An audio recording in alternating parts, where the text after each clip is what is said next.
a politician who thinks, a diplomat who speaks his mind, a columnist who doesn't give a damn about whom he's offending.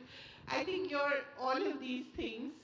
But it's such a pleasure to have you with us. And I'd like to, I spent most part of yesterday reading Memoirs of a Maverick. And what struck me was many things, but one of them was this amazing parents that you had.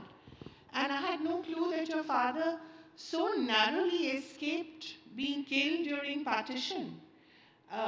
Would you like to tell us that story? It's not so well known. We know so much about you, but this is not one of those stories. My father was the first member of our family to graduate. But when he graduated in the same class as Annadurai, Right. the founder of the DMK, he found that because there was a very strong anti-Brahmin movement sweeping through Madras presidency, which in those days extended right up to Berhampur in Odisha, it was not possible for him to get the kind of government job that he was hoping to get. And so in sheer anger, he got onto a train and said he'd get off wherever it stopped. And it happened to stop in Lahore. So he reached Lahore in 1927 and for 20 years was resident in West Punjab in the city of Lahore.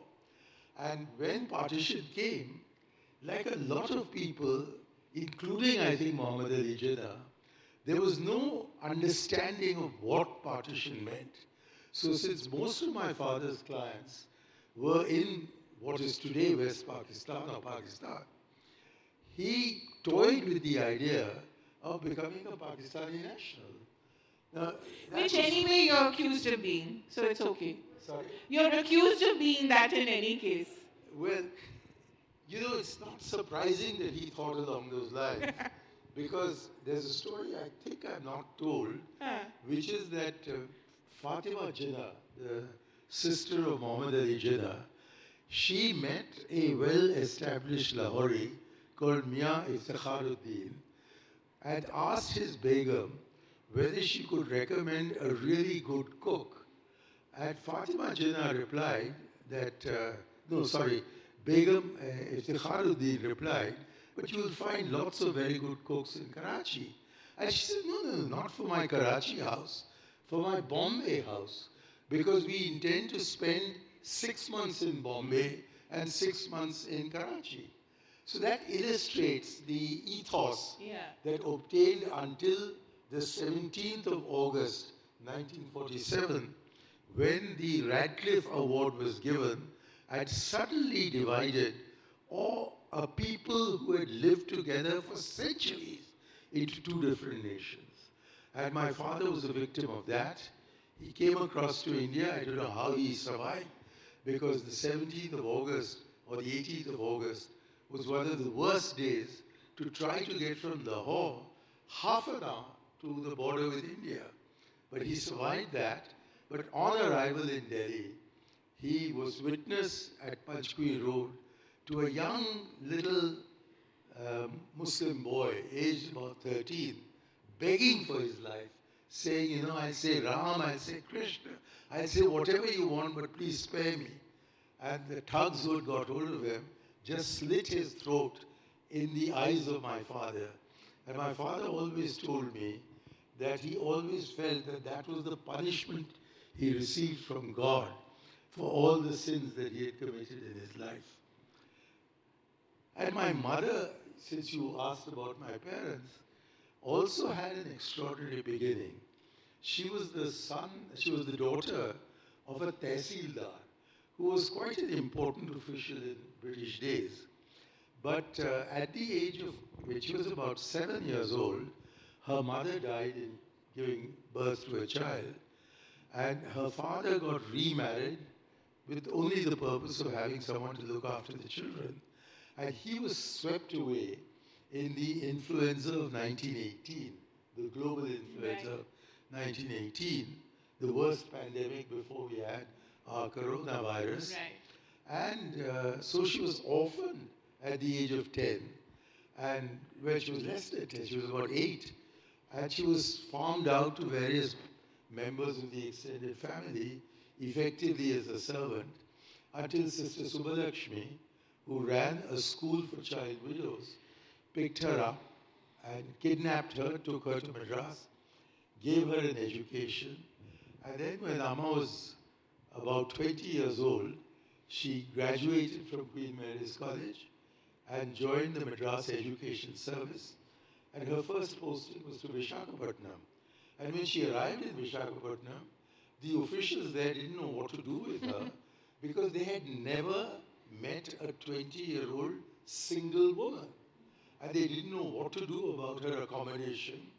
Somebody suggested that since the Vice-Chancellor of Andhra University had a large house and was just living there all alone, perhaps he would take her in as a paying guest.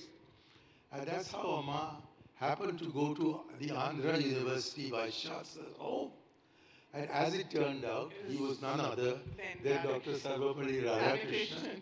And that is connected with, very importantly, with my getting a career in the Foreign Service. Yeah, fascinating life, and it's remarkable the kind of detail that you've put in.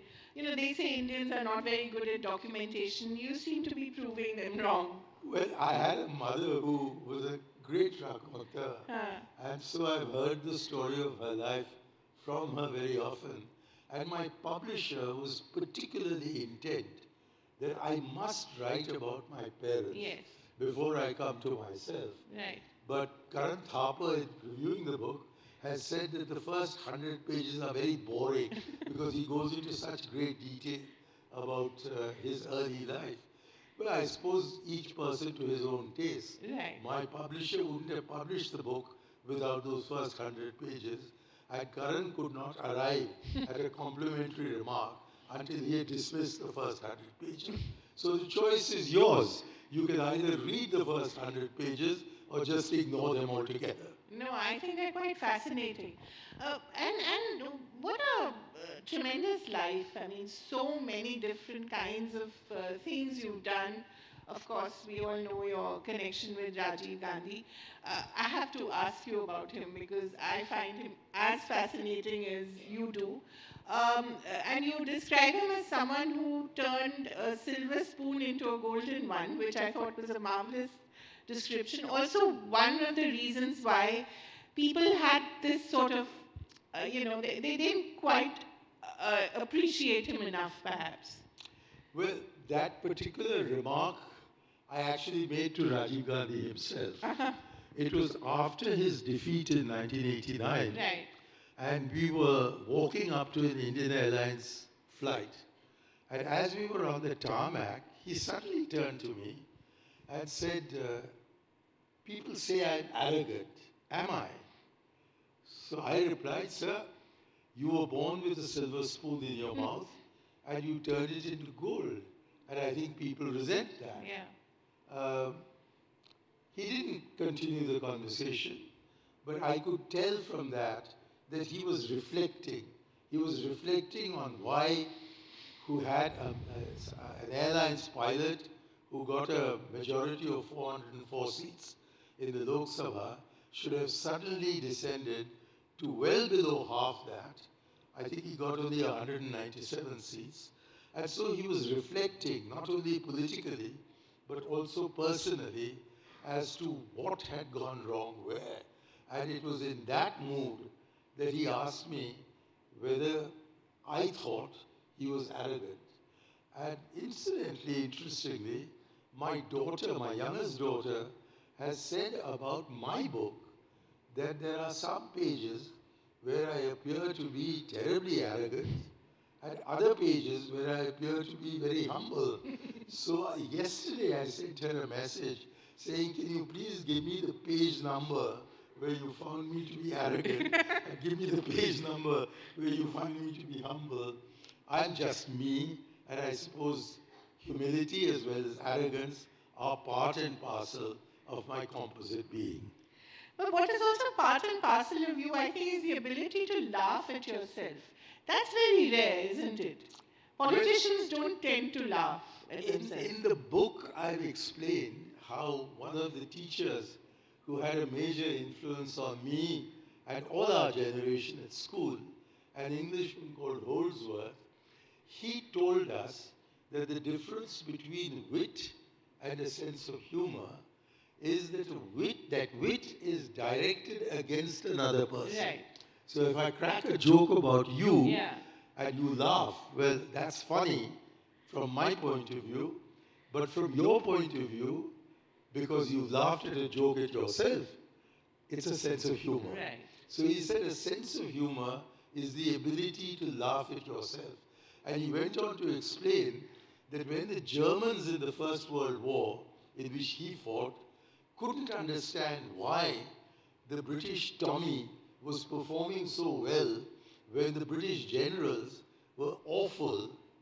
One of them said that they're lions, but they're led by donkeys.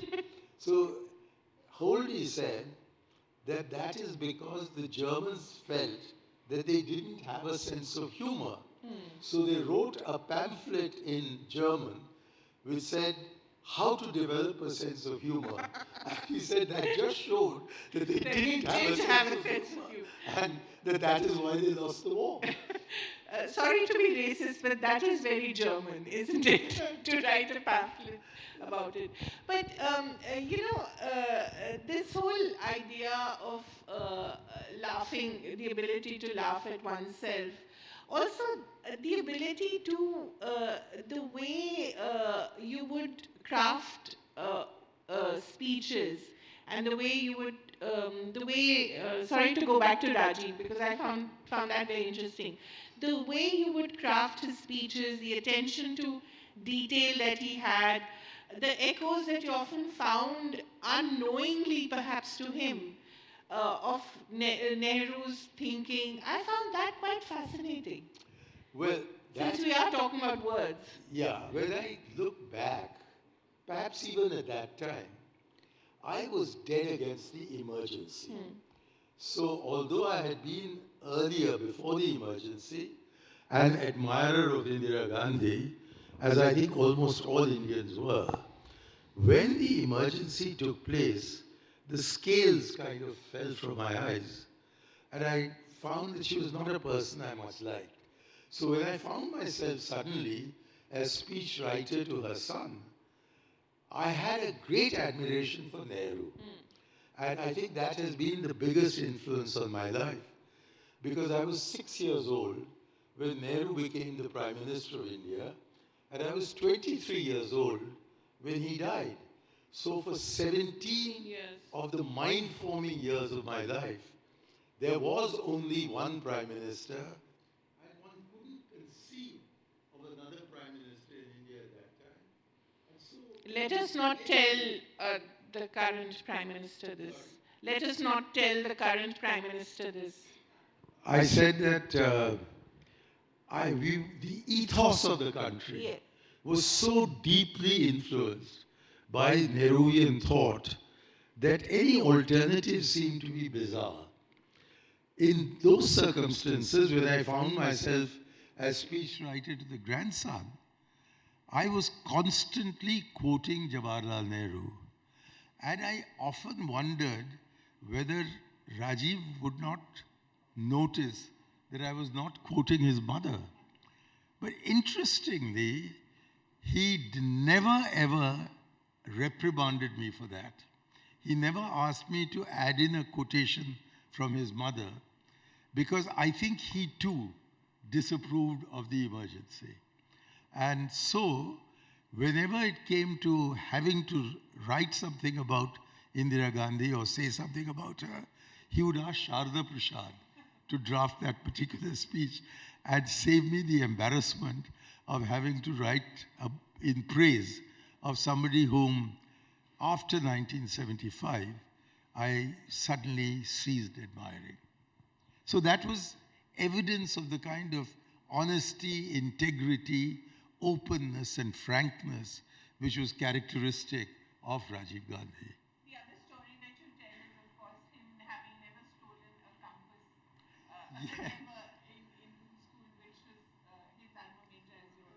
Well, I'm delighted to recount this story. I'm, I'm delighted to recount this story. Can I give this to you? I'm delighted to recount this story at a New Indian Express meeting because your chief editor now was then a member of India Today. Yes. He was a very prominent correspondent. But the story does not involve Mr. Prabhu Chawla. When Rajiv lost the election, and I had not been able to see him when it became clear that we were losing, suddenly I got a call from Arun Puri, who was infuriated. He was saying, how dare this Rajiv Gandhi, after he loses an election, go to Rashtrapati Bhavan to ask to be invited to form the government. And although I'd not met Rajiv for 2 or 3 days at that stage, I knew the man. And so I replied to Arun. I said, look here, you and Rajiv Gandhi were in the same class at school. And in the same class at school, all of us used to steal the compass from other people's geometry boxes. I said to Arun, did Rajiv ever steal the compass from your geometry box or from anybody else's geometry box? And although I didn't know why he was going to Rashtrapati Bhavan, I knew the man well enough to know that the only reason he was going to Rashtrapati Bhavan was to say that he had lost the election and would not stake his claim as the largest single party to forming the government. He said, the people have rejected me and I am not going to attempt to cobble together a government to remain in power. The other very interesting thing was your experience of Narasimha Rao and Gadgil, and the shock actually that you got when you understood their philosophy, which was very different from yours. I don't think I'd have told that story if the Babri Masjid had not been dismantled, destroyed on his watch, on Narasimha Rao's watch. The story goes back to the immediate aftermath of Rajiv Gandhi's defeat, when after a lot of introspection with Congress people from around the country, and as I said, introspecting himself, as he did in that question about was he arrogant, he then called M.J. Akbar, who had just become a Congress MP, and me, and asked us to prepare a theme paper for a convention against communalism. And we, of course, were delighted to be honored to be asked to prepare this paper. But before we left, he said, you must go and see Narasimha Rao before you put pen to paper. So he and I fetched up at Narasimha Rao's house, and Mr. Gadgil was also present. And after we had spoken for maybe 1 or 2 minutes, explaining what we were intending to write, Narasimha Rao just dismissed it all. He says, rubbish, all these are cliches. The people of India have been hearing about secularism for a long time. They have questions to ask. So I put out my paper and pencil, and I'm very quick at writing. So I wrote down all the questions that he asked. He asked about 13 or 15 questions, which were of the nature, for example, that why has the government of India built a Hajj manzil in Bombay for Muslims going to Makkah when they have not built or maintained a dharamshala in Gorakhpur for Hindu pilgrims going to the Pashupatinath temple. And all these other questions were the ones that the BJP and the RSS have been feeding us with for the last 30 years. So I took down all these questions, and then he dismissed us. And I went away and I answered all the questions. And I took the paper back to him, And he said, are these Congress views? So I said, I don't know, sir. You asked me these questions. I've given you these answers. So he says, well, if they're not Congress views, I'm not interested. And threw away the paper. So eventually, Akbar and I never got around to writing the paper, and the convention was held without a theme paper. And maybe the whole incident would have just gone out of my mind, except that it's connected, the story is connected with Odisha. I was on my Ram Rahim Yatra, coming from Rameshwaram through Odisha to go to Ayodhya. And when I reached Behrampur, just before Bhubaneswar, I received a message from Mr. Narasimha Rao, the Prime Minister by then, asking me to rush to Delhi to meet him. Later, I discovered that he'd been in conversation with L.K. Advani and others, trying to find some kind of a solution to the Babri Masjid issue. And that is why I was summoned. And when I went in to see him in Delhi, I left the yatra behind in Odisha and asked my Odia companions to continue with it, and I rushed back. So we sat down and he said, I have no objection to your yatra, Mani, but I don't agree with your definition of secularism. So I said, really, sir? What's wrong with my definition of secularism? And he said, you don't seem to understand that this is a Hindu country. So I sat up in my chair and I said, but that's exactly what the BJP says. I said, I thought the Congress position was that we are not a country of any one religion, we're a secular country of many religions. And he says, no, you don't understand. This is a Hindu country.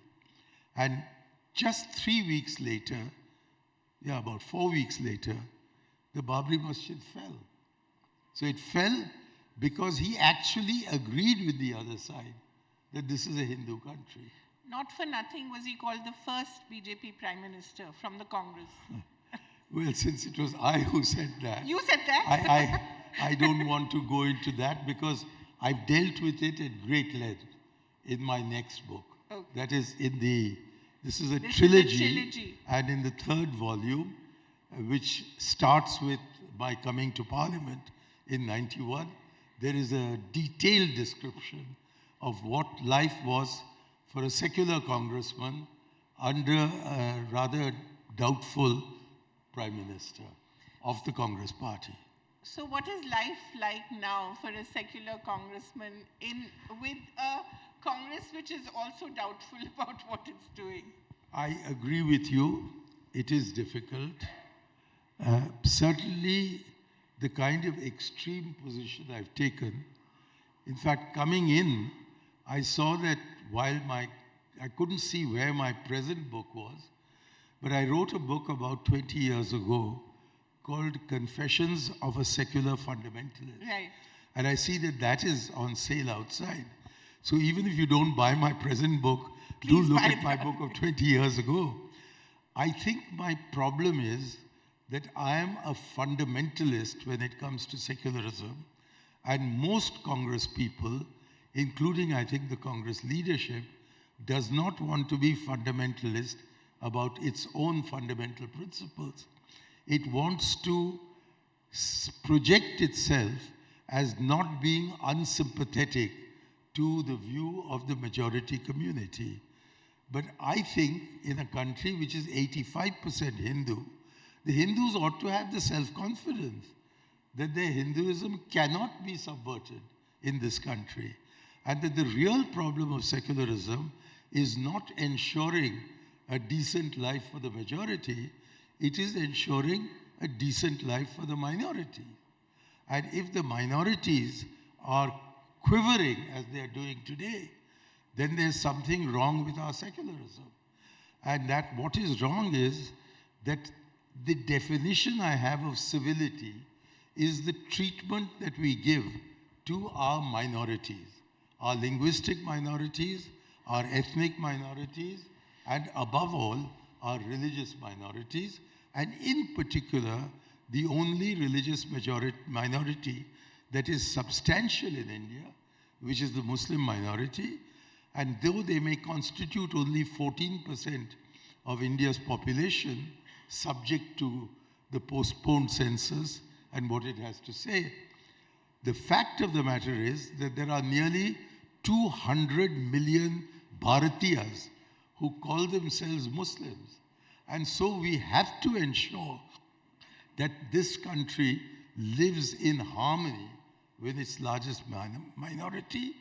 And at the moment, it would appear that the minority is being, or the largest minority anyway, is being intimidated in various ways. And what happened in Parliament on the last day, the 22nd, is indicative of the atmosphere that is being generated against that minority in India. And that, I think, is deplorable and dangerous. Just the last question. You said that Sonia Gandhi in 2015 was very happy that you were going to embark on your memoirs because she thought that would get you out of politics. Was that facetiously said, or? I think you got the story slightly wrong. Right. I say at the beginning of my book that I had no intention whatsoever of writing my memoirs because I couldn't see why my life should be of any interest to anybody sitting in this audience. But when my publisher made that suggestion, Sonia, who happened to be the chief guest at the banquet in my house, she piped up and said, yes, yes, I think you should write your memoirs. At which point I realized that she had no political plans for you. And that was 2015. That perception has proved right. Yeah. I have not had any official position in the Congress party for the last 11 years. Since in 2013, I was ordered to leave the position of convener of the Rajiv Gandhi Panchayat Raj Sangathan. Before that, for about 10 years, I had not had a position in the party. And now, for the last 8 years, since I ceased being a Congress member of the Rajya Sabha, I have no position at all, except that you can drive me out of the Congress, but you can't drive the Congress out of me. And so, I remain in the party. I will continue to remain in the party unless they follow up what they did in 2017, which was to suspend me for 8 months. I was just kept in the wilderness. Till today, I have not been told why I was kept in the wilderness, but kept in the wilderness I was. My constituency was surrendered to the DMK, but because I believe in the Congress, I believe that whatever aberrations there may be, the Congress is the party which is on the right path to save this country, not to save itself. And that it is not unless we adhere to the values of the freedom movement and above all the concept of secularism and treat the state from which you come, Jammu Kashmir, with far more consideration and sympathy and empathy than is being displayed at present, than has been displayed since the 5th of August 2019. I'm afraid we are going to get into a very dangerous position in the north of India, in Kashmir, and just possibly Punjab, in the east of India, particularly after Manipur, and in the south of India, with this quite unnecessary controversy over what the DMK has always been saying.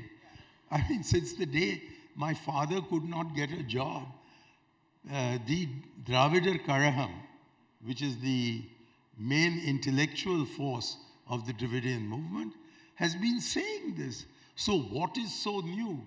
The only thing new about their view on the Sanatana Dharma is that we now have a fundamental believer, a fundamentalist believer in the Sanatana Dharma as the Prime Minister of India. That's the only change. Otherwise, the Dravidar Karaham has been saying this for all these years. So what on earth is the fuss about? But if you continue doing this, if you continue provoking the Dravidians, if you insist on imposing Hindi on them, then you're putting the South in danger, the East in danger, the North in danger, and that is why the Bharat Jodo Yatra was so essential last year. And although I had no role in it at all, I did join it in 8 different places because I felt that bringing India together is probably the single biggest task before all of us who are alive today in 2023. You will always have an unofficial and official position in our hearts, so it's all right. Thank you very much. It doesn't matter what the Congress says. Thank you so much for talking to us, and thank you, the audience, for listening.